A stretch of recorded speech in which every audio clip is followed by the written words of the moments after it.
Hello mga Mima, it's me, Mami Ella. A day in a life as a living couple with 2 kids. Hi, taray, may pa-intro na siya. Tara't samahan nyo nga ako magbisi-bisihan ngayong Monday.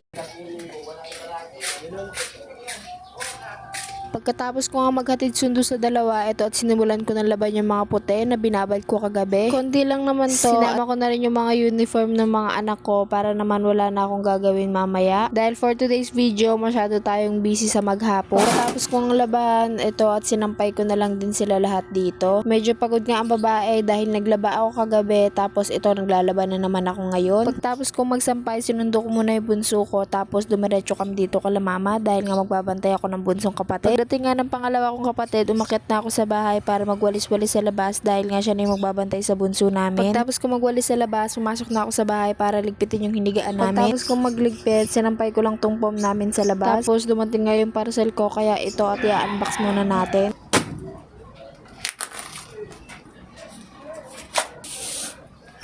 Sobrang saya ko nga nung dumating yung parcel na to dahil hindi ko inaakala na ganito kaganda. Rubber rice at makapal na nga siya kaya hindi ako nagdalawang isip na ikabit na agad. 3 years nga yung nabili ko at malawak na rin pala yung nasakop niya dito sa bahay. Kasi yung dating linoleum nga na binili namin dito sa bahay umabot ng 6 yards. At ito nga 3 yards na nabili ko dito sa TikTok shop ay malawak na nga ang nasakop at 1 yarda na lang ang kulang para mabuo na yung buong bahay. At sobra talaga akong nasatisfy.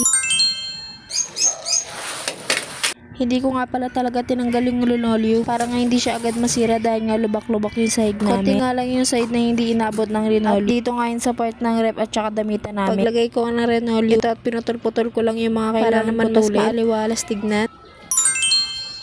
Pagkatapos nga, isinulid ko na rin dito sa ilalim ng lababo namin. Tinanggal ko lang muna yung mga gamit sa ilalim. Tapos sinimulan ko na magwalis-walis at magpunas-punas. Medyo makalat nga dito dahil isa to sa mga hindi ko palaging nalilinis. Pagkatapos ko walisan at ito, dinakot ko lang yung mga naipon na dumi. Tapos nagsukat-sukat na rin ako kung paano ko ba siya may kakabit. Hindi ko nga alam kung paano ko siya may pupwesto nang hindi napapasukan ng tubig kapag nabasa. Dito kasing part na to yung palagi nababasa dahil nga kapag naghuhugas at saka may naliligo. Hindi nga abot hanggang dulo yung linoleum kaya pinagtagpi-tagpi ko na lang. Tignan nyo naman yung naipon na kalat dito sa ilalim. Natambakan na nga rin ng maraming ipis tapos yung mga alikabok dumikit na dun sa may linoleum. Kaya hindi pwedeng basta magwalis-walis ka lang. Kailangan talaga pupunasan mo rin. Ito at nagsukat-sukat lang muna ako para naman mailagay ko na. Nagkamali pa nga ako dun sa pangalawang sukat kaya nilagay ko na lang dito sa part na to. Tapos yung natirahin natin ko lang ng konti tapos inilagay ko na at sumakto naman na. At eto may napansin nga ako sa linoleum na hindi bagay kaya ginupit ko na lang. Medyo challenging nga yung paggugupit dito dahil konting pagkakamali mo lang sira talaga yung ganda ng aura niya. Inutay-utay ko lang ng dahan-dahan at ito gumanda na nga siya.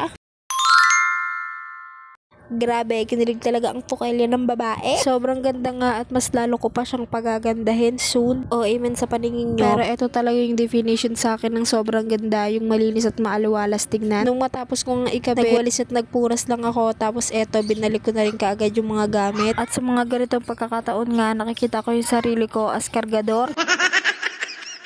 Tapos matagal na rin pala sa akin tong foldable na lamesa na to. Pero ang tagal ko siyang kinabit. Nalimutan ko kung paano ko ba siya inassemble nung una. Iniba ko na rin pala yung pwesto para naman mas magaan yung vibe. Karon nga palang natirang konting linoy. Kaya ito't pinatong ko na lang dito sa Juraba. Pinuksan ko lang pala yung ilaw dito sa labas dahil hindi ko nga namalaya na gabi na pala. Si ate mag-girl natutulala na sa pagod. Ano te, kaya pa. Ginusto mo yan diba? Tapusin mo. Talaga namang hindi pa siya nagpaawat. Nagugas pa talaga siya ng plato. Pagkatapos ko nga magugas ng plato, tinapon ko lang yung nasa simsima. At sa wakas, sa tagal-tagal ng panahon, ito natapos din ako maglinis. Ma-share ko na rin pala itong ginagamit ko sa bahay at ilang beses ko naman ito nabanggit. Ito nga yung Shangri-La Sem. At sa nagandaan din sa linoleum na nabili ko, ilalagay ko na lang din yung link sa comment section. Thank you mga Mima. Bye!